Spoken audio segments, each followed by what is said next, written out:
Salutations à toutes et à tous selon votre fuseau horaire. Nous sommes dans Behind the Mix saison 1 et après avoir vu la structure de gain, passons maintenant à la première étape du mixage qui est aussi celle qui est la plus sous-cotée.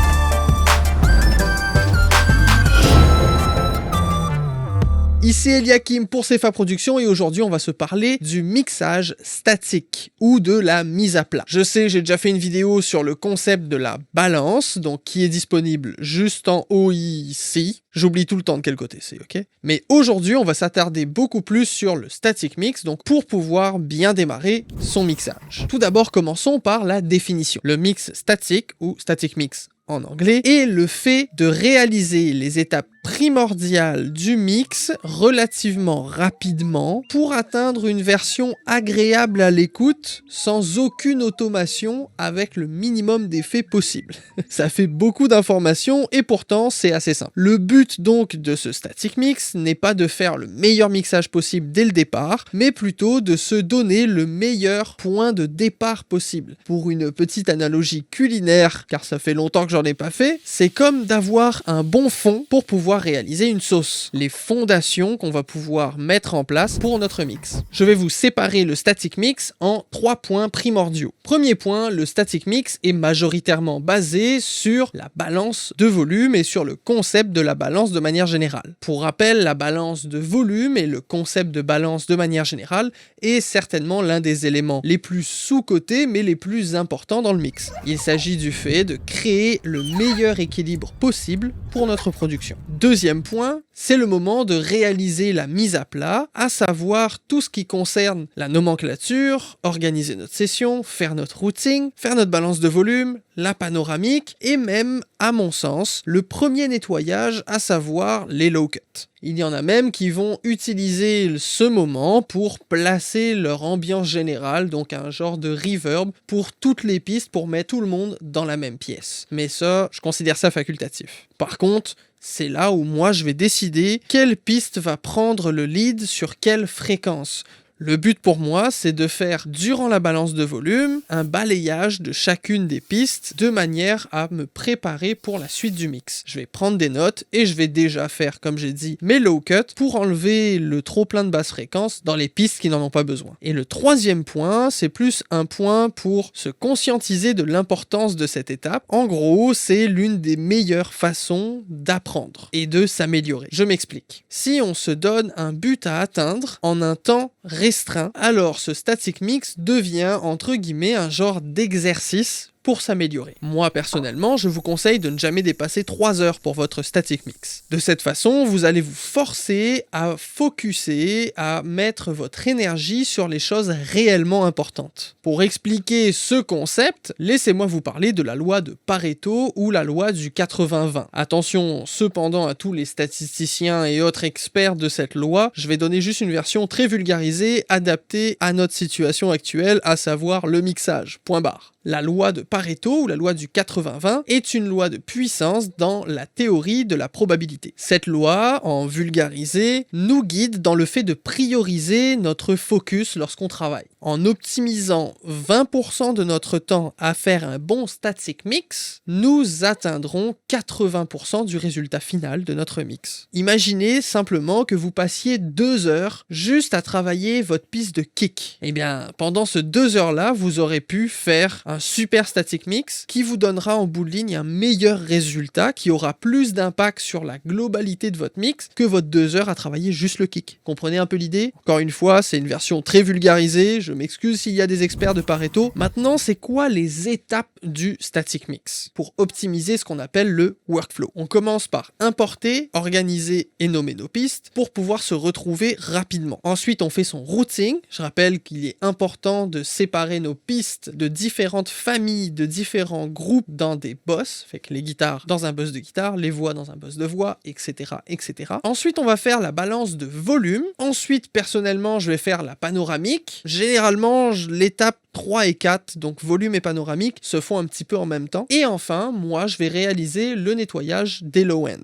à savoir mon low-cut sur les pistes qui en ont besoin. Pour tout ce qui est organisation de pistes, je ne m'y attarderai pas plus que ça aujourd'hui, mais sachez que je vais faire une vidéo très bientôt pour parler un peu plus de ça, et en particulier dans le cadre de Studio One, comment est-ce qu'on fait pour organiser notre session de mixage. Vous êtes de plus en plus nombreux à suivre la chaîne et je vous en remercie. Si vous n'êtes pas déjà abonné, n'hésitez pas à le faire en appuyant sur le petit bouton s'abonner en bas et en activant la cloche. Je sais que le bouton s'abonner est plus en rouge comme dans la petite animation, va falloir que je change ça, YouTube a fait des mises à jour. On passe enfin à nos 3 techniques de mix statique. Passons tout de suite à notre toute première technique qui est celle que je recommande pour les débutants. Fait que si vous commencez dans le mixage, allez vers celle-là, c'est celle qui va vous permettre de travailler le mieux selon moi votre balance de volume parce que ça vous permet de focuser tout en gardant l'idée d'ensemble et d'y aller comme avec une méthodologie très figée dans le béton entre guillemets pour vous aider à travailler votre oreille. C'est la technique des faders qui se résume en 2 étapes principales. Première étape, on baisse tous les faders de pistes audio, on garde nos bus à 0 toujours, mais toutes les autres à moins l'infini. Et ensuite, on monte les pistes une par une jusqu'à atteindre notre balance en commençant par les pistes principales, tout simplement. Cette technique demande très peu de préparation pour peu que votre structure de gain soit bonne et ça vous permet de focuser sur la balance particulière des volumes et de la panoramique. La meilleure chose à faire, c'est de sélectionner une portion de votre audio qui est la plus chargée, généralement le refrain ou quelque chose comme ça, et ensuite on commence par les pistes les plus importantes, et ensuite il va rester juste à venir équilibrer tout cela. Voici donc ici ma session avec ma sélection de loop sur le refrain. Si j'active mes faders ici, vous voyez qu'ils sont tous à 0, et ce que je vais faire, c'est cacher tout simplement mes bosses, récupérer la toute dernière piste audio et aller cliquer pour la toute première et tout baisser. Au moins comme ça, lorsque je vais faire play, il n'y aura absolument aucun son, ce qui est normal. Maintenant, tout en laissant mon audio jouer, je vais commencer par mes pistes principales, à savoir ma voix lead. Souffrance sort de là, laisse tranquille sa voix, j'aimerais corriger son mal-être. Je cherche un volume qui soit agréable à l'écoute et qui soit quand même prédominant parce que c'est la piste de voix. Présente devant moi, souffrant dans sa voix, j'aimerais autotuner sa peine. Maintenant, je vais aller chercher les autres pistes, kick, snare, puis toutes les restes. Présente devant moi, souffrant dans sa voix, j'aimerais autotuner sa peine. Souffrance sort de là, laisse tranquille sa voix, j'aimerais corriger son mal-être. Présente devant moi, souffrant dans sa voix, j'aimerais autotuner sa peine. Souffrance sort de là, laisse tranquille sa voix, j'aimerais corriger son mal-être. Présente devant moi, souffrant dans sa voix, j'aimerais autotuner sa peine. Souffrance sort de là, laisse tranquille sa voix, j'aimerais corriger son mal-être. Présente devant moi, souffrant dans sa voix, j'aimerais autotuner sa peine. Souffrance sort de là, laisse tranquille sa voix, j'aimerais corriger son mal-être.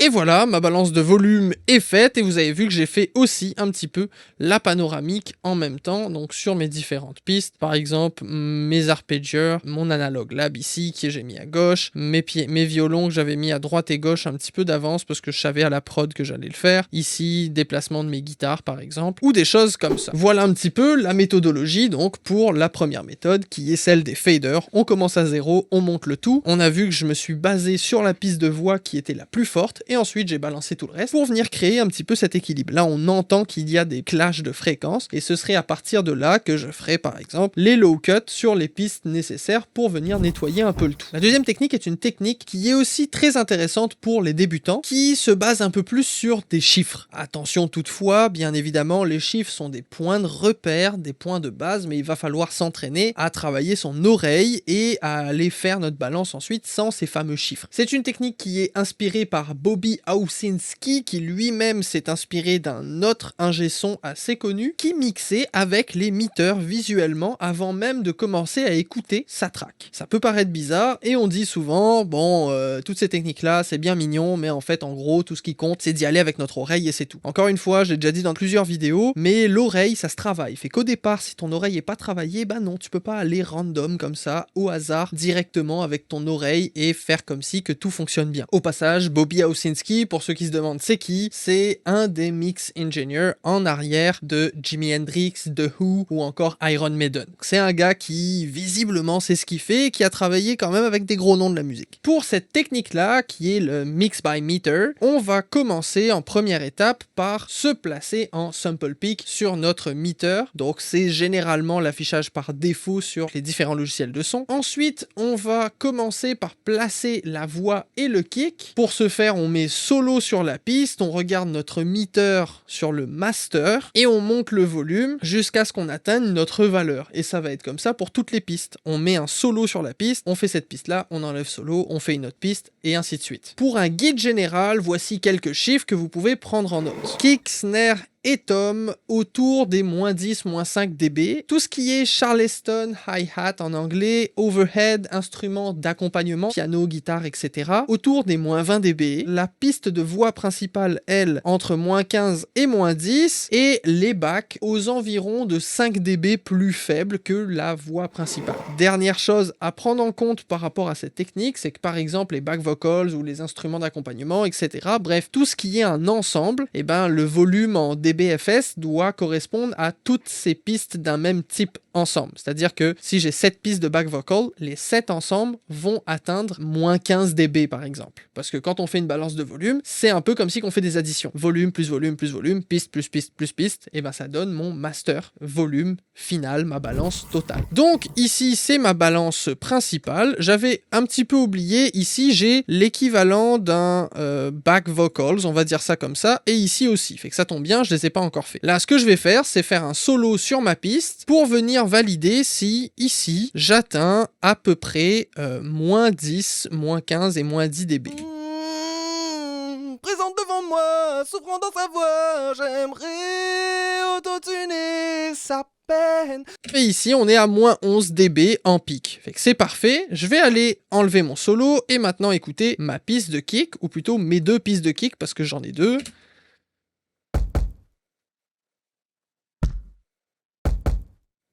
Et là, mes pistes de kick sont autour des -11. Je pourrais monter un peu plus pour aller chercher vers les -8, -5.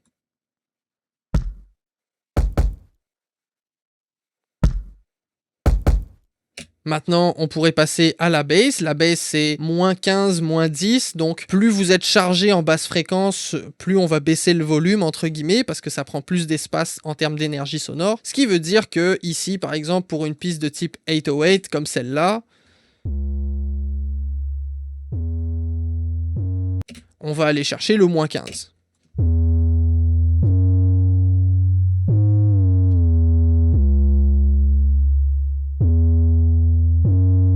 Vous voyez, là, je suis autour des -16, mais je pense que ça va être bien. Et ensuite, comme j'ai dit, tout ce qui est piste de guitare, par exemple, donc toutes les pistes de guitare ensemble doivent atteindre autour des -20. Solo.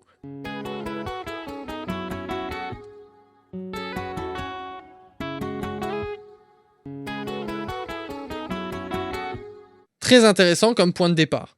Et ainsi de suite, normalement, jusqu'à atteindre toutes nos pistes pour avoir un équilibrage assez agréable. Et si on écoute l'ensemble là... Présente devant moi, souffrant dans sa voix, j'aimerais autotuner sa peine. Souffrant sort de là, laisse tranquille sa voix. À partir de maintenant, on peut faire un petit fine-tune parce qu'on a notre point de départ qui est cool. Dernière section qu'il faut travailler, donc nos back vocals. On a vu que notre voix, elle, est autour des -10, -11 dB, fait qu'on va aller chercher -15, -16 avec nos back vocals ici présents. Moi, souffrant dans sa voix, j'aimerais autotuner sa peine. Souffrant sort de là, laisse tranquille sa voix, j'aimerais corriger son mal-être. Présente devant moi, souffrant dans sa voix, j'aimerais autotuner sa peine. Souffrant sort de là, laisse tranquille sa voix, j'aimerais corriger son mal-être. Présente devant moi, souffrant dans sa voix, j'aimerais autotuner sa peine. Très très cool. Et maintenant, dernière méthode, troisième technique, qui est plus orientée pour ceux qui ont un peu plus d'expérience, ou pour ceux qui vont travailler les deux méthodes précédentes pour pouvoir arriver justement à cette rapidité-là. C'est la méthode la plus rapide et la plus efficace. Pourquoi? Parce que c'est une méthode qui consiste tout simplement à tout faire en même temps.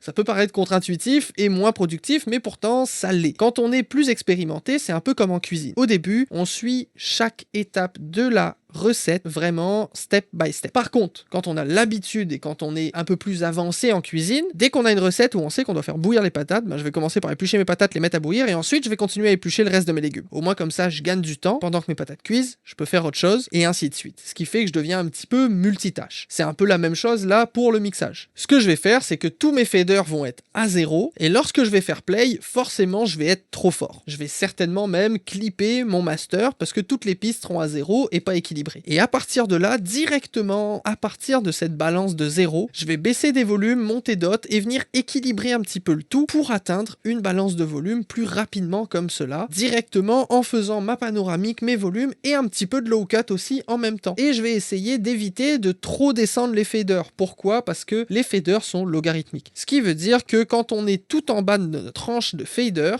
on va avoir un écart de volume qui est plus important que si on est juste à côté du 0 au milieu du fader. Par contre, au niveau numérique, si jamais vous arrivez tout en bas, comme par exemple sur cette piste ici, si vous devez jouer vos volumes ici, là autour de -24, -36, vous voyez que l'écart entre -24 et -36 est le même qu'entre 0 et -6. Pourtant, il y a 10 dB, voire même un peu plus, il y a 12 dB d'écart ici et 6 dB d'écart ici. Ce qui veut dire que la distance entre -36 et -24 est exactement la même que -6 et 0, ce qui en fait un système logarithmique. Au niveau numérique, il suffit de maintenir le bouton qui vous permet de faire du fine-tune, à savoir Shift sur Studio One, et vous voyez que là, je vois que mon chiffre se déplace au centième de décibel près. Vous allez certainement trouver un bouton similaire sur votre logiciel à vous. Je sais que sur Pro Tools, c'est Control par exemple, ou Command si vous êtes sur Mac. Voici donc ma session avec tous mes faders à 0 et mes bus sont affichés eux aussi, ici par exemple. Et là, forcément, si je fais play, vous allez voir que je vais distorsionner mon master.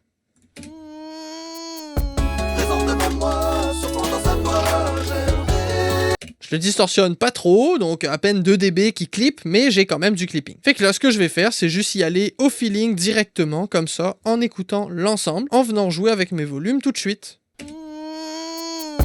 Présente devant moi, surprends dans sa voix, j'aimerais autotuner sa paix.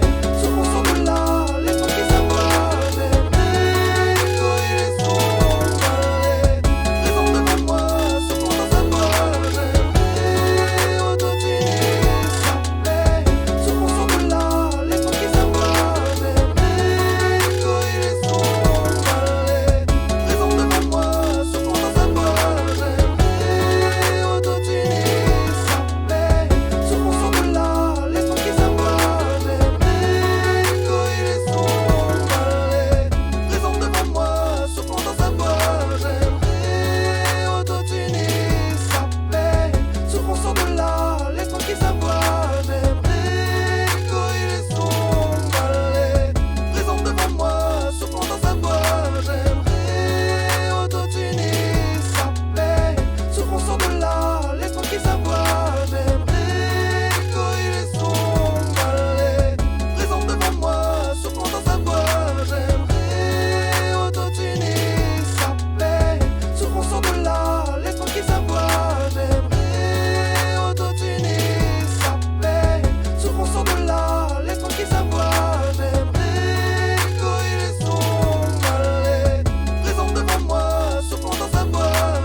Et voilà, vous avez littéralement une balance qui vient d'être faite en quelques minutes, assez rapidement, qui sonne quand même assez cool. Fait que si on écoute directement là, à partir de 0, vous avez vu que j'ai fait des low cuts sur quelques pistes. Vous avez vu aussi que j'ai mis des low cuts sur mes kicks, parce que c'est pas les kicks qui vont s'occuper du très très grave. Et comme ça, j'ai ma balance de volume qui est faite. Et voici ma mise à plat qui est belle, qui est bonne. Je pourrais rapidement créer par exemple un room reverb, comme j'ai dit, pour l'appliquer s'appliquer à tout le monde, et vous voyez que ça prend pas énormément de temps. Donnez-vous un chronomètre, au début donnez-vous 3 heures pour faire un bon static mix ou une bonne mise à plat, et au fur et à mesure, diminuez ce temps-là pour vous pratiquer à le faire de plus en plus vite, et pour vous forcer à focuser sur certaines choses uniquement. Vous voyez que là, par exemple, c'est vraiment les volumes et l'EQ qui fait la majeure différence. Et voilà, pour aujourd'hui, la balance de volume, le static mix est fini. Nous allons continuer dans le Behind the Mix saison 1 pour la prochaine vidéo, où nous allons nous attarder un petit peu plus sur le traitement fréquentiel, en particulier la voix chantée. Mais en attendant,